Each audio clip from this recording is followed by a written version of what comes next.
Okay, so PMDG have finally released the 737-800 for Microsoft Flight Simulator, and we're going to do the workup from cold and dark to start the aircraft up. We're on the ground at Stansted Airport on a lovely day, and yeah, we're going to go from cold and dark and set the aircraft up.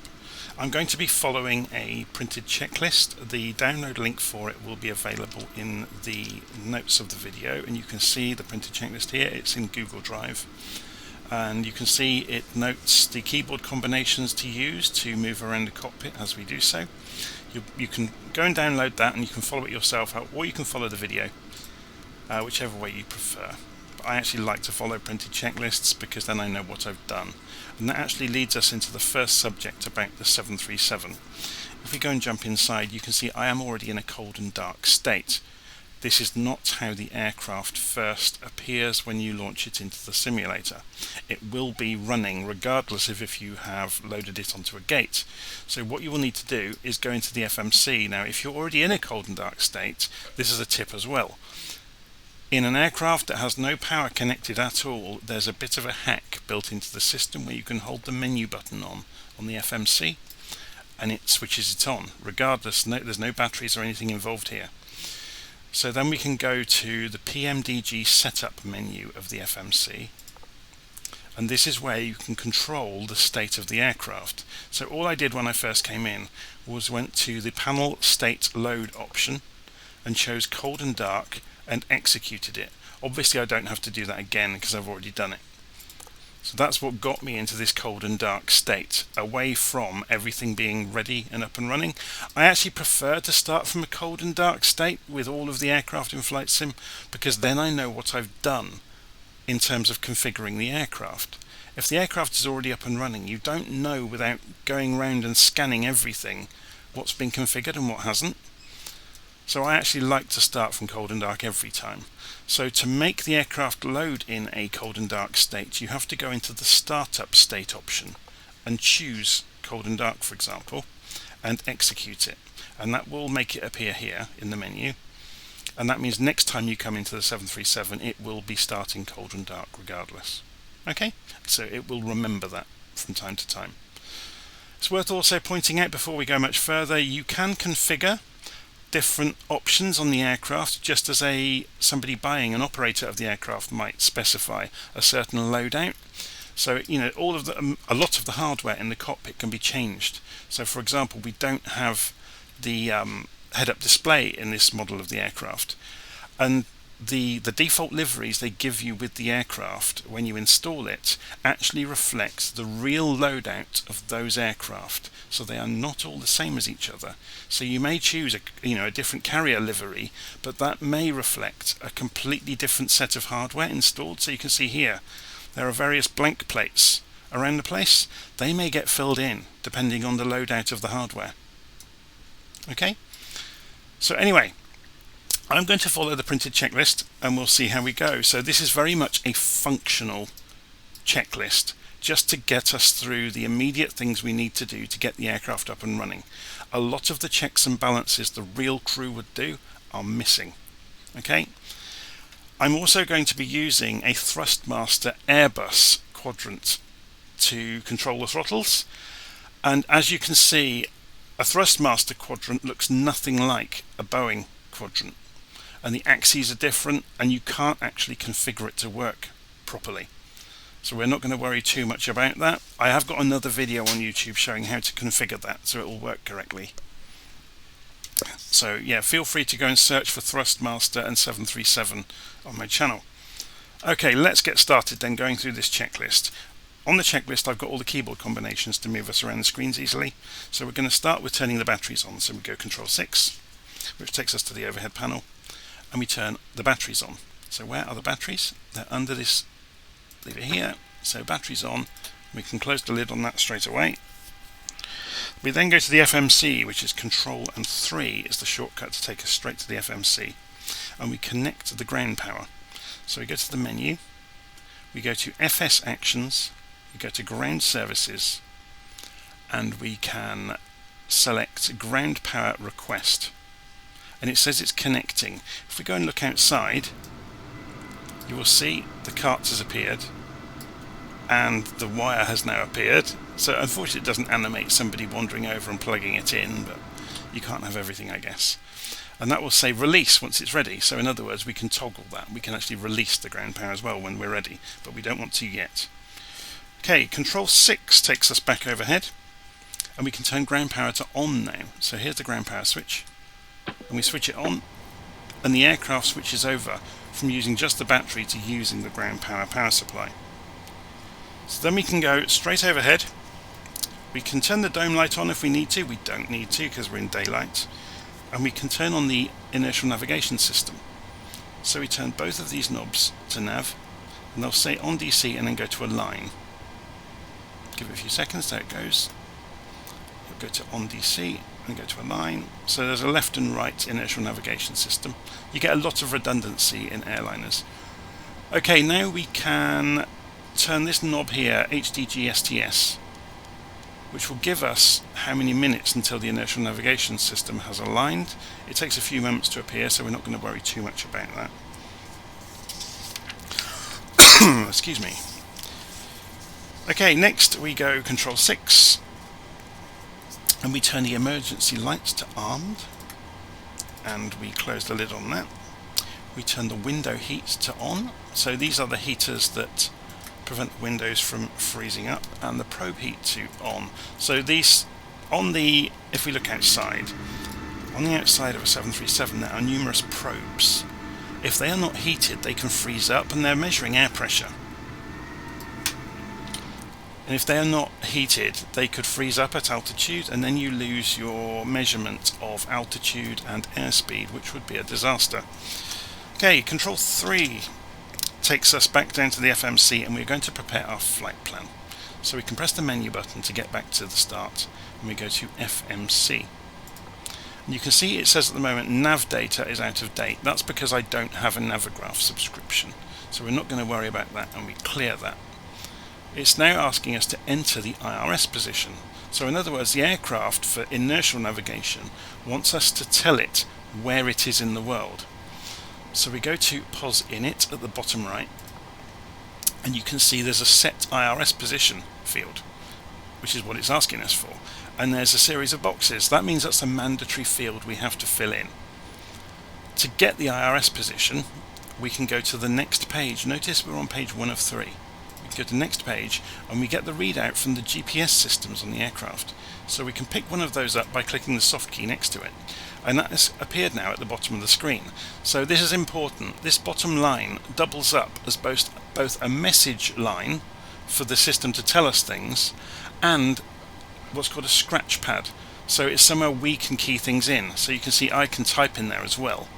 Yeah, so if I press the clear button, I can then remove each character I've just typed. So we clicked on a value, and that put it into the scratch pad. Then we go to previous page, and then we can just select the field where we want to key what we have put in the scratch pad, and that makes the set IRS vanish. We now set our reference airport, so we are at Stansted, so that's EGSS. We're not going to bother with the gate, so fields with hyphens are optional, so you don't have to fill them in. So then you can see at the bottom right now it's already saying route. So generally when you're working through the 737 flight management computer, it prompts you at the bottom right with the next thing to do during the very first few steps. So we go to route, and we can say origin, and you can see it's already got EGSS in the scratch pad. So we can then, this is because we set it as our IRS reference position, so it already knows, oh, we are at Stansted. So we can just click next to origin and it fills it in. So then we can fill in where we are flying to. So I've got a free program called Little Nav Map running alongside the simulator, and I've sketched in a flight plan. I've got numerous videos on my channel about Little Nav Map. It's free, it's fantastic, and if you want a navigation program that will help you make flight plans and help you understand the world you are flying through, go download it. It's fantastic. Okay, so we're going to fly to Birmingham, which is just across from the UK. We're at Stansted near London. We're going to fly over to Birmingham. So EGBB is the ICAO code for Birmingham. So Echo Golf Bravo Bravo. I'll just pause the video a second. Okay, I'm back again. Just had to answer the door. That's the perils of recording YouTube videos at home in a busy house. Anyway, so where did we get to? We have just programmed in the destination ICAO code, which is Birmingham. Okay, you can give yourself a flight number if you want, it really doesn't matter. But if you're working this up from an operational flight plan that you might download from somewhere like SimBrief, then obviously you can look all of this up.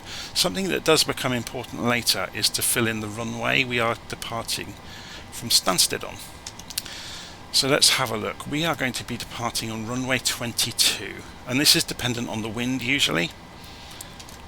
So we're going to type in 22. If it was a right or left runway, it would be 22R or 22L. So runway 22. Okay, notice it isn't asking for anything else at this point. Although we can go next page, and if we were flying airways, which we are not today, we could program them straight in at this point. But we're just going to be flying a standard instrument departure and a waypoint and an ILS. So there's a lot of people will hang you out to dry on the internet about the correct way to use the flight management computer. There is no correct way. Let's say that right now, immediately. So that is a lot of functionality in a flight management computer. So we can go, for example, straight from here to the departure arrival section, and we can say we are going to depart Stansted on a given runway, which is already selected, and we can choose our standard instrument departure. So these things can be done in any order. The important thing is that you've done all of it by the time you get ready to taxi. Okay, so we are going to be using the UTA V1R standard instrument departure route. So a SID is basically just a sequence of pre-programmed waypoints that are known to air traffic control. So the UTA V1R. So you can see it's not on the list, but we can go next page and we can go find it. UTA V1R. So we've got the runway and the standard instrument departure. That is our departure instruction.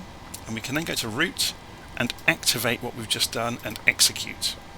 Okay, so if we go previous page again here, we can see we're back on the route page. If we go to departure arrivals, we can set up our arrival into Birmingham as well. So we go to the arrival page, and coming into Birmingham, we're not going to use a standard approach route.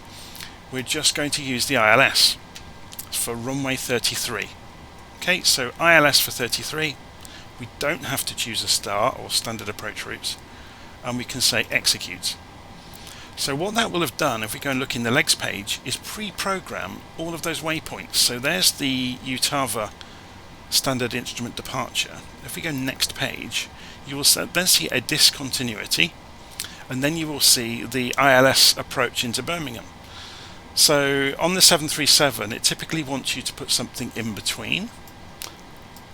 If we had been programming routes, corridors and things to fly, then you might not get a discontinuity. But if you're just putting in an arrival and a departure, a departure and arrival, then you will get a discontinuity.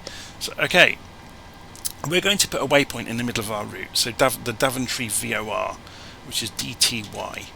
So when we put in a DTY into the scratch pad, we can then select the then option here, and it inserts it into our flight plan. Notice it says this is the modified route now. We haven't actually finalized it. Now, to get rid of this discontinuity, we can select the waypoint beneath it and then select the blank entrance above, and it will pull the rest of the flight plan up, and remove the discontinuity. So all of the changes are highlighted, and we can just execute them. And then we can carry on looking through the pages. We haven't got any more. So that is the end of the flight plan, and we've done it. The thing we haven't done yet, so we've set the route up, we haven't set up any performance parameters for the aircraft. So you've got init ref over here. So we can put in gross weight, zero fuel weight, reserves, cost index. Now the 737 helps you an awful lot with this. We can select the soft key next to zero fuel weight, and it will work it out for us and tell us 138.3. which has calculated therefore the gross weight, because it knows how much fuel is in the aircraft already. So before you got started, this is worth pointing out actually, you can't set the fuel through this dialogue with the 737, it will ignore it. yeah, you have to go in via the FS options. So if you go to the menu key, you go to FS actions, I think it is, and you've got fuel here, and this will load the aircraft. Yeah, so you can fill in how much fuel you want. I'm not going to get into that today, but you can also set your payload, so you can set passengers and all that kind of thing, and it will do the loadout, and that will influence your balance of the aircraft. So I'm going to leave everything as is at the moment. But yeah, that's worth knowing. If you go into FS actions in the main menu key, that lets you set out your payload and your fuel, opening and closing the doors and all that kind of thing, and it's really good. Okay, but we're doing startup today, we're not worrying about loading passengers. Okay, so let's go back to that init ref page. So we've put in our zero fuel weight, which automatically calculated the gross weight. We can then put in the amount of reserves. So this is in thousands of pounds, and it's how much reserve fuel we want over and above the amount of fuel for the journey. So we'll just put 1 for £1,000. And cost index is actually a formula, and it governs how aggressively the aircraft can climb or accelerate. So a lower number means you are basically being more efficient in your use of fuel, and typically the operational flight plan will set what the cost index is for that airline and that route. So it can be anywhere from 0 up to 200, 300. Typically you only ever see numbers around the 20 to 50 range, so we'll put in 50.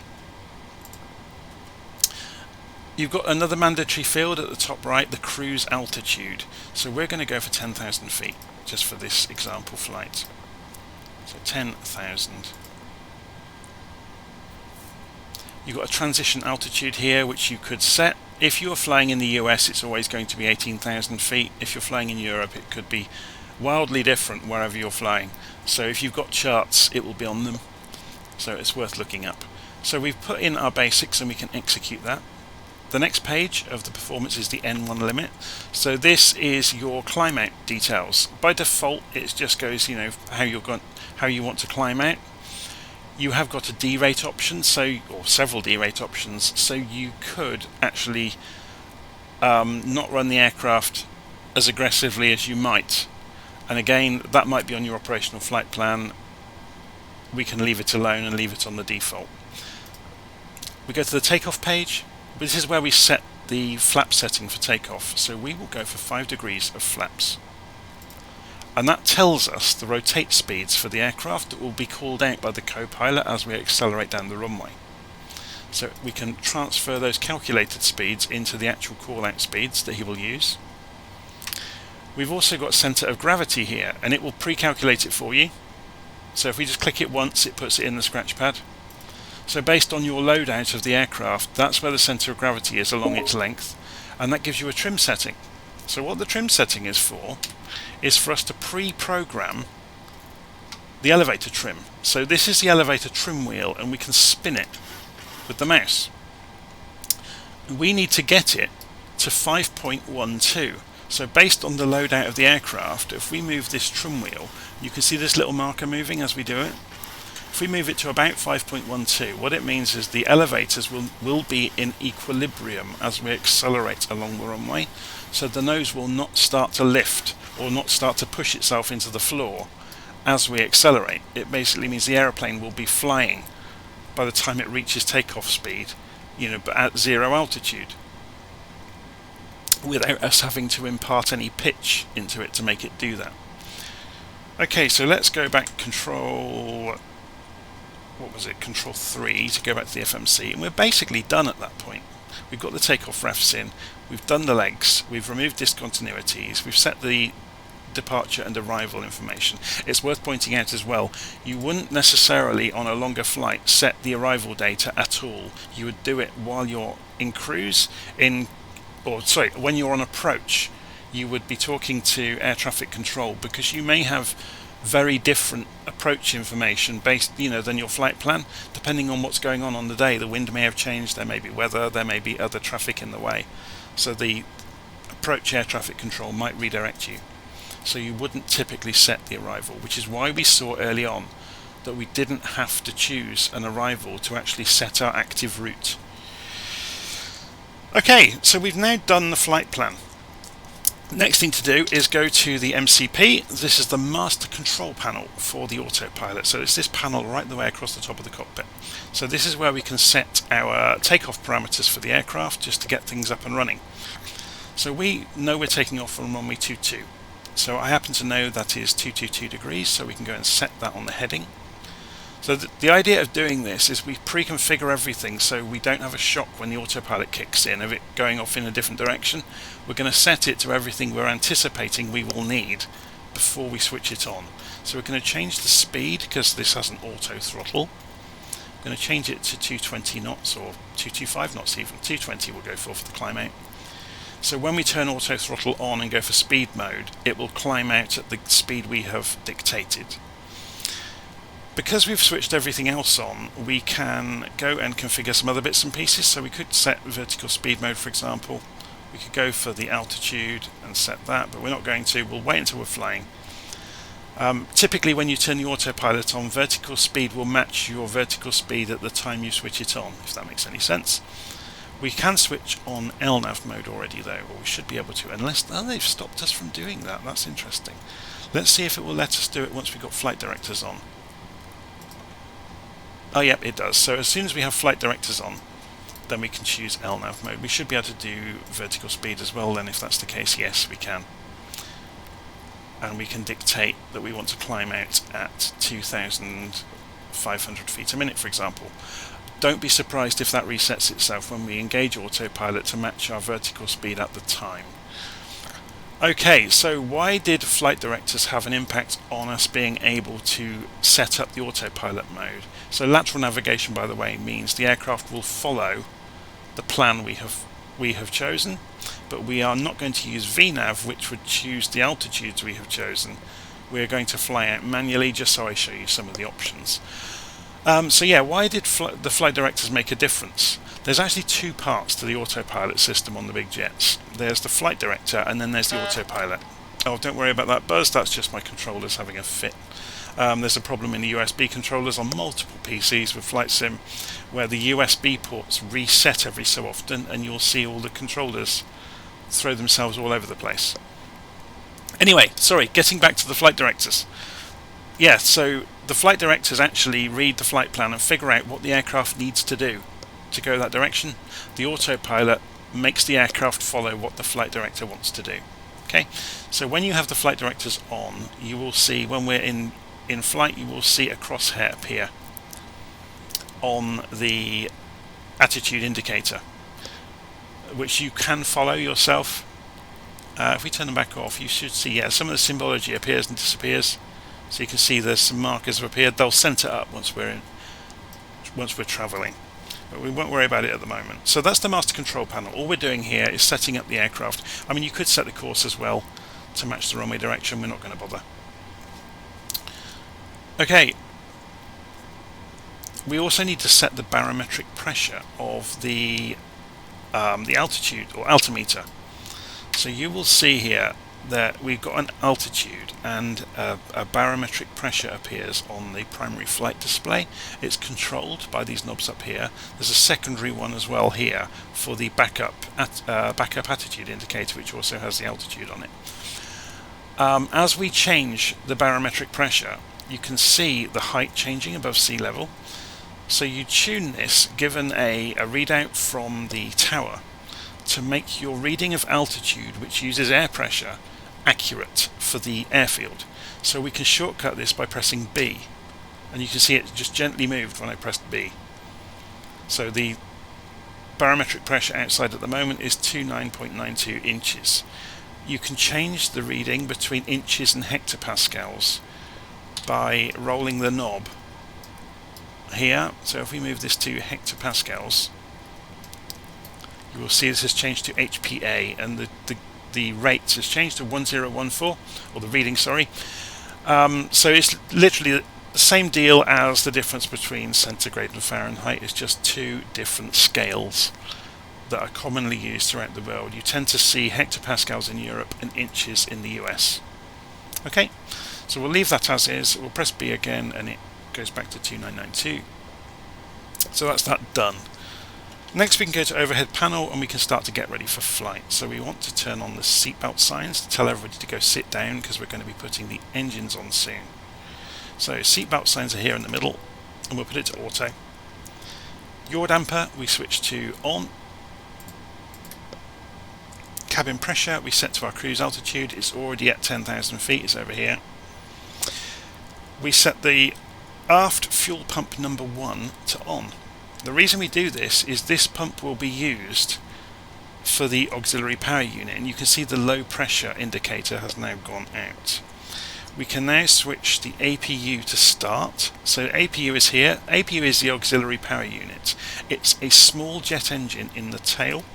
So we move it to the on position and then we hold it on the start position and it comes back on its own, and you will see this exhaust gas temperature start to rise when it kicks in. So give it a few seconds.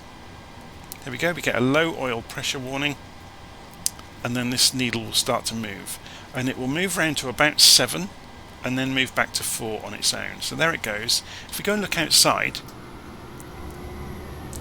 look in the rear of the aircraft, you can see heat pouring out of the back. That's the exit for the auxiliary power unit. So that's this small jet engine, and it's used to provide not only power but also compressed air to spin up the jet engines. So we wait for that needle. It's falling back at the moment, look, back towards 4. So let's zoom in a little bit so we can see it. When it's ready, the light will come on in the middle of the bus transfer. There we go. So that light means we can now switch power generation for the aircraft away from ground power to the auxiliary power unit. So we flick down the 2 middle switches. Now you heard a slight blip there in the fans around the aircraft. So we are now using power from the auxiliary power unit, not from the ground power. Okay, so we've done the bus transfer to the APU. We can turn the anti-collision lights on while we're at this. So we're basically, this indicates usually anti-collision lights to on means to the ground crews or any aircraft we're about to turn the engines on, so be careful. Notice in the cold and dark state the position lights were set on steady. That would basically mean as soon as we have any sort of power on the aircraft, then the position lights would have come on outside, which would have told ground crews around the plane there are crew on board, they're doing things. Okay, at this point we need to go and disconnect the ground power. So we go back down to the flight management computer, we go to the menu button, we go to FS Actions, Ground Services, and we release the ground power. So this will remove the truck. We saw, you can see the wire has already gone. You'll probably see this door closed. There it goes. And it will say disconnecting. That will change in a moment to connect, I guess. There it, oh, request, sorry. So the ground power is now no longer connected. Another thing we can do at this point is make sure we have the wheel brakes on, which I do, or sorry, the parking brakes, and I can remove the chocks as well. And removing the chocks is a trigger in the simulator to close the doors and for the trucks to move away from the aircraft for any of the stairs or anything like that. So they're going to get out of the way because they know we're about to start the engines. Okay, overhead. What do we need to do to get the engines up and running? We need to turn on all of the fuel pumps. If you have fuel in your center tanks, you will need to switch on the center fuel pumps as well. If you don't have fuel in the center tanks, you won't need it. Okay, we turn on the APU bleed to on. APU bleed's over here. And the APU bleed basically takes air pressure away from the APU and provides it to the engines so we can spin them up. If we were not on a parking spot, which we are today, we would do pushback at this point. And then you would start your engines during pushback. Your communication with the pushback tug would tell you, you're free now to start your engines, but we're not doing pushback, so we can start our engines while we're sat here. Okay, so how do we go about starting the engines?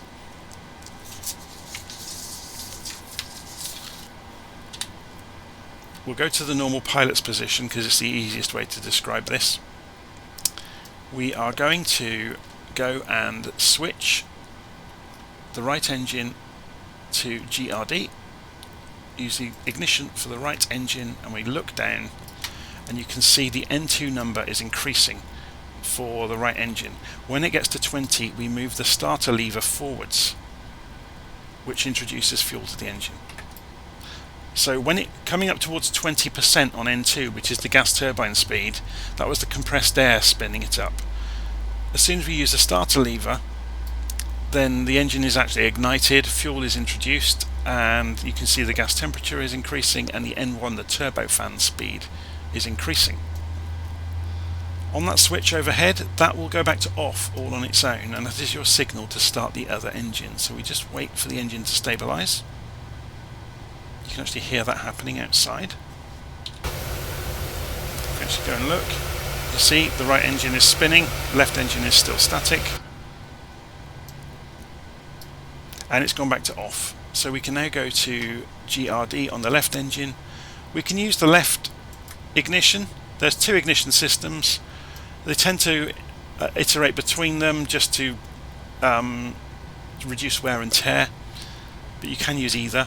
So again, we're coming up towards 20% on the N2, so we can introduce fuel with the starter switch.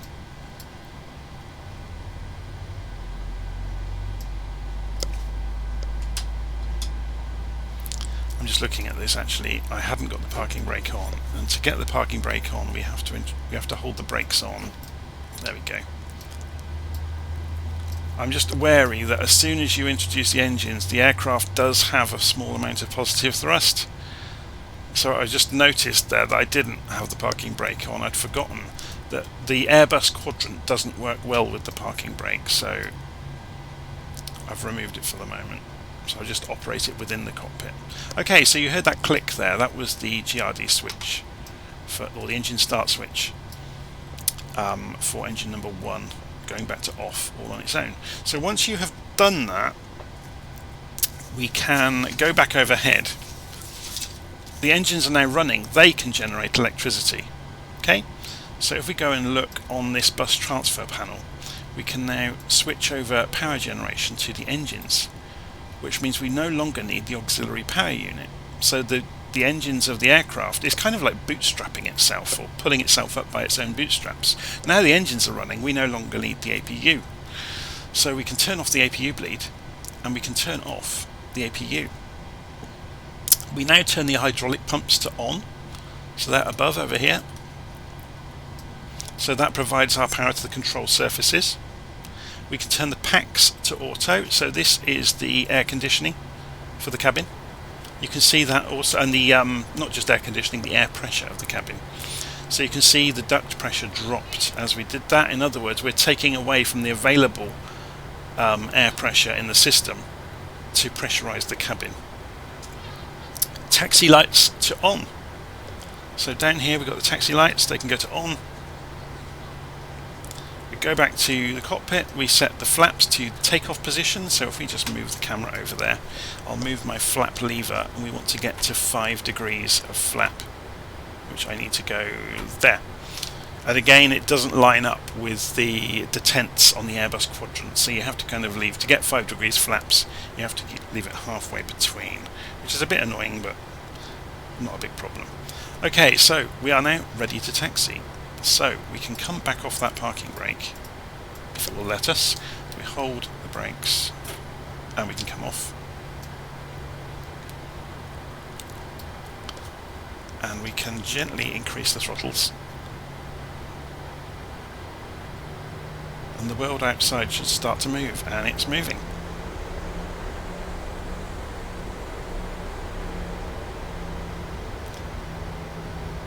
So I'm only going to take this out as far as taking off today. I'm not going to do the full flight.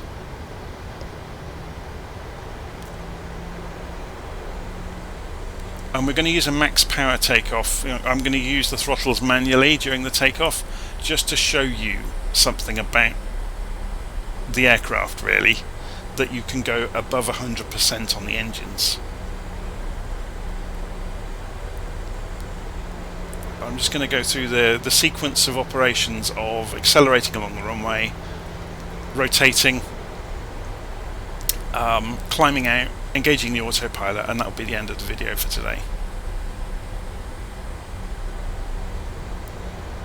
Because there is so much to these aircraft to learn, and trying to fit it all in one video would be madness. So we're just gently taxiing out to runway 22 at Stansted. We're not going to be using air traffic control or anything like that. Again, this is purely a functional video to explain things along the way. You will notice this aircraft was identical in terms of its startup procedure to the 737-600 and 700. The differences are to do with weight and balance and the angle, your alpha angle that you can get away with. Because obviously it's bigger and heavier, so the speeds you would arrange for takeoff and approach are faster. So you just need to be mindful of those things, but it really doesn't make much difference, to be honest.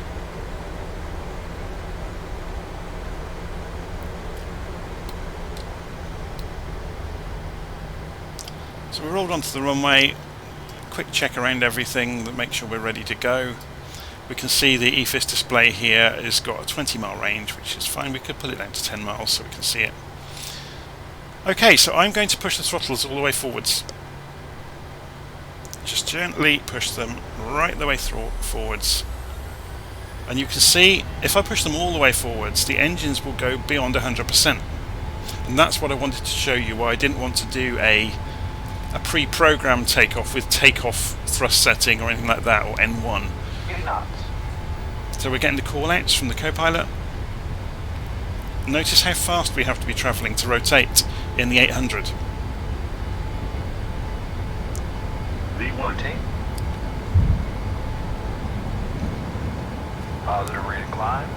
Okay, so gear up, and we will do this with the control in the cockpit.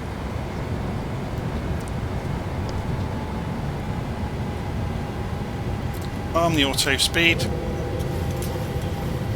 Is it going to let it happen?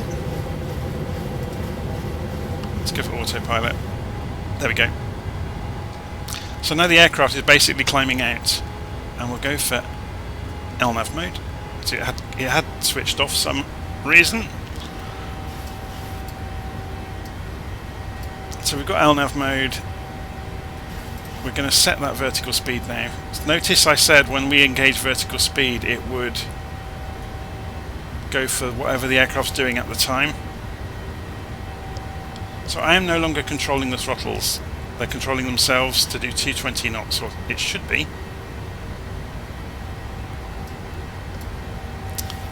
It can't actually get to what we're asking, which is interesting. So flaps up. Have we got a problem with the throttles?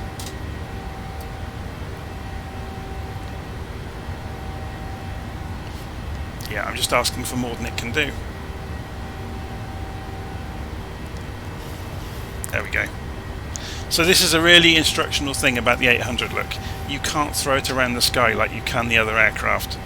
I've had to go for a much slower climb out based on the default loadout that PMDG give you. Obviously if I'd had an empty aircraft it would have been a lot lighter. So it's something that's a very good first observation about the 800 in flight. Although it's the same to configure, you really do have to be mindful that it is not the fastest thing, the most powerful, the lightest aircraft. So you're going to have to be a bit more gentle about climbing out and about asking it to do things. Notice it will only go to 92% on the throttles typically. If we were to turn off the auto throttle, we could absolutely gun it and it would accelerate hard, but then we have run the risk of destroying the engines. You can see the aircraft is following the flight plan. And typically, look, we're only looking for above 3,000 feet.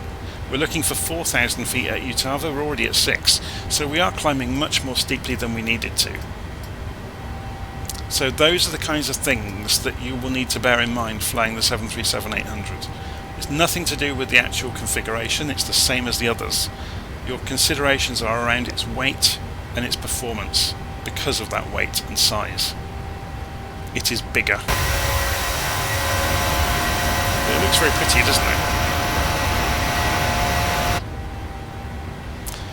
Okay, so I said I wasn't going to do the whole flight, and I'm not going to, so we're going to leave it there, and hopefully you enjoyed that, and we'll have another look at some full flights in the 737-800 in time, and we'll leave it there for today. So, last thing we need to look at, once you have lifted the undercarriage on a 737, and again this is why the Airbus quadrant doesn't work well with it, is you need to move the landing gear back to off.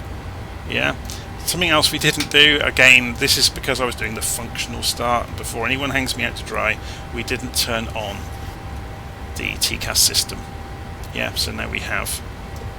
If you wanted to see how that operates on the screen, you can press TFC up here and you can see range rings all of a sudden, and you can see a warning circle around the aircraft. If anything were to fly within that circle, the TCAS would go off and start telling us that either there's an aircraft above or below us, basically.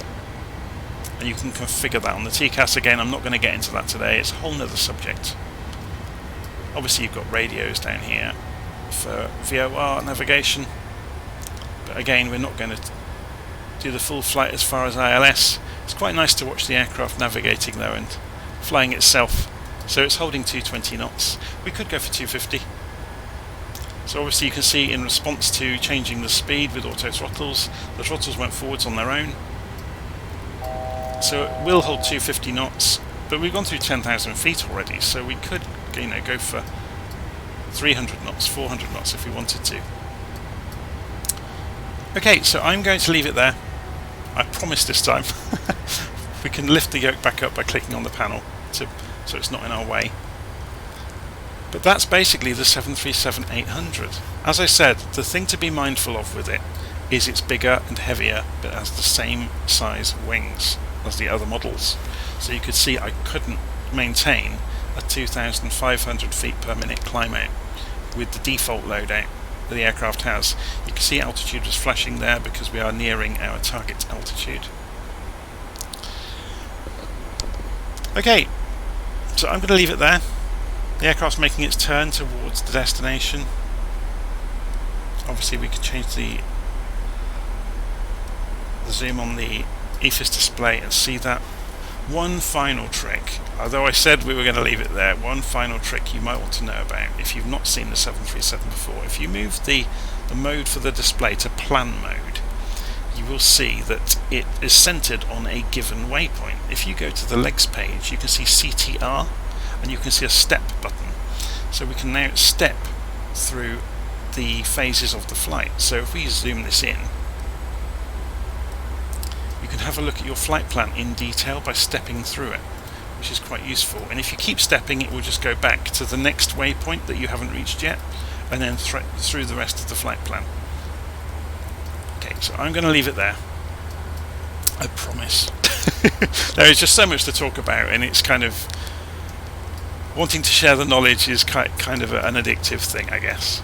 But there you go. So we're going to leave it there. Plane is flying along quite happily, 10,000 feet towards its destination. And I'll see you again soon.